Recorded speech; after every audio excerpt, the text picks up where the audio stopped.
చాలామంది దేవుని స్వరాన్ని ఎలా వినాలో, అది ఎలా ఆయన నుంచి వచ్చిందో అని తెలుసుకోలేక భ్రమపడుతూ ఉంటారు.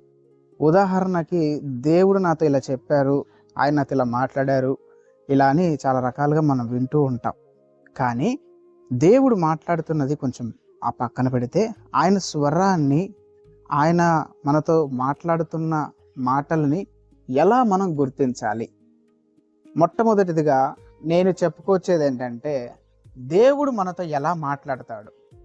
మీరు ఎప్పుడైతే మోకాళ్ళుంచి ఆత్మతో సత్యముతో దేవుని దగ్గరికి పూర్తిగా ఆధారపడి ఆయన దగ్గరికి వచ్చి మీ విన్నపాలు, మీ కష్టాలు, మీ బాధలు అన్నీ ఆయనతో పంచుకున్నప్పుడు దేవుడు మీతో మాట్లాడే విధానాలు ఎలాగంటే, మొదటిదిగా బైబిల్ వాక్యం ద్వారా, ఆదివారం మీరు చర్చికి వెళ్ళినా, లేకపోతే బయట ఎక్కడైనా ప్రసంగాలైనా, లేకపోతే YouTube, Instagram, WhatsApp, social media ద్వారా అయినా, లేకపోతే కరపత్రాల ద్వారా అయినా దేవుడు మీతో స్పష్టంగా మాట్లాడతారు.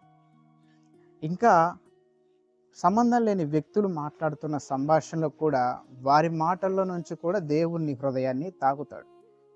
ఇలా చెప్పుకుంటూ పోతే చాలానే ఉన్నాయి.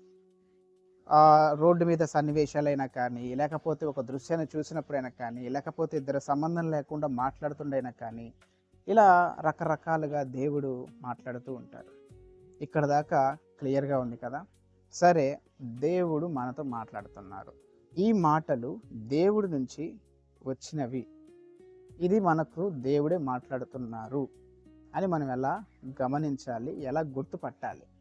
మొట్టమొదటిగా నేను 2 ఉదాహరణలకు చెప్తాను, వినండి. ఇలాగే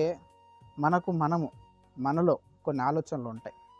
ఫర్ ఎగ్జాంపుల్, మన మనసు ఎలాగ ఉంటుందంటే, మనం కోరుకున్నది, మనం ఆశించింది, మనకు అనుకూలంగా ఒక మాట వస్తే ఏదో టెంపరవరీగా హ్యాపీగా ఉంటుంది, కానీ మనసులో మాత్రం నెమ్మది ఉండదు.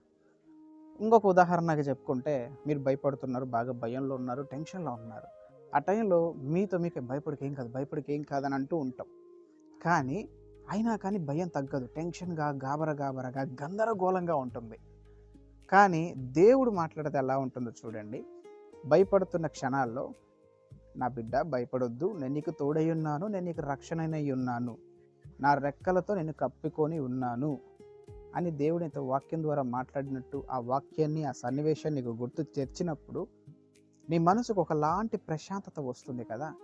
ఆ ప్రశాంతతే దేవుడి నుంచి వచ్చింది అని సంకేతం. ఆ స్వరం దేవుడి నుంచే వచ్చింది అని మనం ఇక ఎక్కడ అనుమానించక్కర్లే. ఎందుకంటే దేవుని మాట నెమ్మదైన స్వరముతో ప్రశాంతముగా, అంత ఆందోళన లేకుండా ప్రశాంతంగా ఉంటుంది. ఆ అనుభూతి ఎలా ఉంటుందంటే, ఒక చల్లని గాలి తగిలినట్లుగా. ఆ దాహం తీరుతుంది కదా, దాహంగా తీరినప్పుడు మనకు ఒక రకమైన ఫీలింగ్, ప్రశాంతంగా, రిలీఫ్గా, ఒక టెన్షన్స్ లేకుండా, ఒక ఆదరణకర్త మనతో మాట్లాడుతున్నప్పుడు ఎలా ఉంటుందంటే అంత నెమ్మదిగా అనిపిస్తుంది. కానీ చాలా వరకు ఈ ప్రశాంతత పొందుకోలేక కొంతమంది ఇంకొక కోణంలో ఆలోచిస్తారు. ఇప్పుడు భయం గురించి చెప్పాను, అక్కడ దాకా ఓకే. ఇప్పుడు ఫర్ ఎగ్జాంపుల్, ఇంకొకళ్ళు, ప్రభువా నేను పలానా అమ్మాయిని పెళ్లి చేసుకోవాలనుకుంటున్నాను, అమ్మాయి నీ చిత్తం అయితే నాకు అమ్మాయిని జతపరచం, ప్రార్థిస్తాం. తర్వాత ఆ అమ్మాయి దేవుని చిత్తం కాదని, ఆటంకాలు వచ్చి అమ్మాయి నుంచి తప్పిపోయినా, లేదు ఇది దేవుని చిత్తమే కాబట్టి అపవాద ఆటంకంగా వేస్తున్నాడు, మనం ఇది దేవుని చిత్తమే అని మీరు అనుకుంటారు. ఎందుకంటే మీకు అనుకూలంగా లేదు, అది మీరు పరీక్షించట్లేదు. ఇది మనకి 1 యోహాను రాసిన సువార్త 4వ అధ్యాయం 1వ వచనంలో ఉంటుంది. ప్రతి ఆత్మను పరీక్షించుడి అని. మీకు వచ్చిన దేవుడు మాటలు కానీ, సందేశాలు కానీ పరీక్షించండి. అది దేవుడి నుంచి వచ్చిందా, లేకపోతే ఏదైనా దయ్యం నుంచి వచ్చిందా, లేకపోతే మీ సొంతంగా నుంచి వచ్చిందా అని మీరు ఒకసారి ఆలోచించండి. దేవుడు ఒకవేళ మీ చిత్తం అయితే అడగండి, ఇలాగా, దేవా మీ చిత్తం అయితే ఈ కార్యమును ముందుకు తీసుకువెళ్ళండి. లేదన్నట్లయితే ఇక్కడితో ఆపివేసి నా మెదడులో ఆలోచన కూడా తుడిచిపెట్టేయండి అని ప్రార్థించండి. వెంటనే దేవుడు మీకు లేఖనాల ద్వారా కానీ, సందేశం ద్వారా కానీ, బయట వ్యక్తుల ద్వారా కానీ, సేవకుల ద్వారా కానీ, ఆత్మీయ సహోదరుల ద్వారా కానీ, లేకపోతే ఇన్స్టాగ్రామ్, సోషల్ మీడియా, ఇలా టెలిగ్రామ్స్ ద్వారా, అంటే సోషల్ మీడియా ద్వారా మీతో దేవుడు మాట్లాడడం, ఏదో రకంగా దేవుడు మీతో కమ్యూనికేట్ అవుతారు. పరీక్షించమని దేవుడు 1 యోహాను రాసిన సువార్త 4వ అధ్యాయం 1వ వచనంలో ఉంటుంది. ప్రతి ఆత్మని పరీక్షించాలి. గందరగోళానికి గురి చేస్తుందంటే ఖచ్చితంగా అది అపవాది నుంచి అయినా ఉండొచ్చు, లేకపోతే అది మీ ఆలోచన అయినా అయి ఉండొచ్చు. అలాగే ప్రశాంతతగా, నెమ్మదిగా ఉందంటే అది దేవుడి నుంచి వచ్చిందని, ఆయన మెల్లని స్వరముతో నీతో మాట్లాడుతున్నారని గమనించవచ్చు. ఇక్కడ డిఫరెన్స్ అర్థమైంది కదా! ఇక్కడ ఏం లేదండి. క్లియర్ కట్‌గా ఇంకా ఈజీగా చెప్తాను చూడండి. దేవుడి నుంచి వచ్చిన స్వరం అయితే మీ మనసు నెమ్మదిగా ఉంటుంది. ఎన్ని ఒత్తిళ్ళు, ఎన్ని టెన్షన్‌లు ఇంకొక సేపట్లో నువ్వు చనిపోతావన్నా కానీ, నీకు మీద వచ్చి బండొచ్చి నీ మీద పడుతుందన్నా గానీ, ఇక నువ్వు చచ్చిపోతావు, నీ వల్ల ఏం కాదు, నీకు ఇంకా స్కోప్ లేదన్నా కానీ, ఆ టెన్షన్స్‌లో కూడా దేవుడు మాట్లాడితే ఆ టెన్షన్ అంతా పోతుంది. ఆ గందరగోళం అంతా పోతుంది. అలా దేవుడు మీతో మాట్లాడుతున్నాడని ఇదొక గొప్ప సూచన. ఇది ఒక గొప్ప సూచన. ఇంతకంటే దేవుడు మనతో ఇంకా ఎలా మాట్లాడతారు? ఆయన మెల్లనైన స్వరము చల్లని గాలి వంటిది.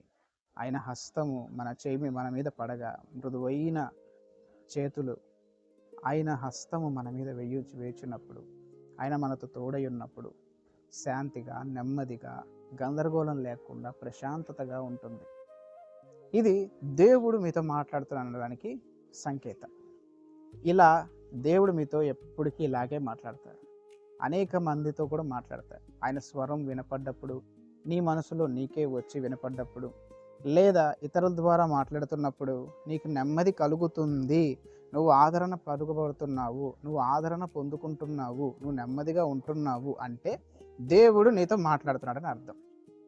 కళ్ళు మూసుకోండి, ప్రార్థనలు ఏకీభవించండి. మహాపరిశుద్ధుడా, ప్రేమ స్వరూపి, జీవం కల దేవా, మీకు వందనాలు. నీ స్వరాన్ని ఎలా వినాలో, ఎలా గ్రహించాలో, ఎలా అర్థం చేసుకోవాలో మాతో, మా అందరితో మాట్లాడిన విధానంకై మీకు వందనాలు. ఈ సందేశం విన్న వారందరినీ దీవించండి, ఆశీర్వదించండి. అనేక మందికి ఈ యొక్క సందేశాన్ని చేరేలాగా కృపని దయచేయమని, మా ప్రార్థనను ఆలకించి వీక్షిస్తున్న ప్రతి ఒక్క భక్తులని, వారి జీవితాలని మీరు ఆశీర్వదించమని వేడుకుంటూ, ఈ కొద్ది మాటలో తప్పునట్టు దయతో క్షమించమని నజరేయుడైన యేసుక్రీస్తు శ్రేష్టమైన ఘనమైన నామంలో వేడుకుంటున్నాము తండ్రి. ఆమెన్. ఆమెన్ అని కామెంట్లో టైప్ చేయండి. మీ ప్రార్థన అవసరతలు ఉన్నా కానీ ఏమైనా కామెంట్ బాక్స్లో టైప్ చేయండి. నేను మీకోసం ప్రార్థిస్తాను. Praise the Lord. హల్లెలూయా.